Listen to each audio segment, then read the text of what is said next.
কোনো পার্টি তো আমাদের কাছ থেকে মাল নিতে যাচ্ছে না। তোকে বলছি তুই আমার জুয়েল ভাই বলে ডাকবি না, মেম্বার সাহেব বলে ডাকবি।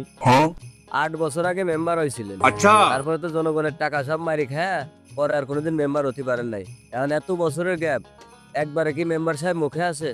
তারপরেও বলার চেষ্টা করবি। জি জুয়েল ভাই। আবারও জুয়েল ভাই, সরি মেম্বার সাহেব। মুরগি চালানের কি অবস্থা রে? কোনো পার্টি তো আমাদের থেকে মুরগি নিতে চাচ্ছে না। এরকম করলে তো হবে না, তুই নতুন পার্টি দেখ।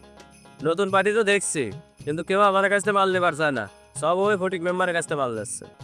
এই ফটিক তো আমার এবার অনেক জ্বালাচ্ছে। ভাই এরকম হলে তো আর চলে না, কিছু একটা করেন। ভাবতেছি কি করা যায়। মেম্বার সাহেব, আপনি এদেরকে কিছু বলেন না দেখেই আজকের এত বার বাড়েছে।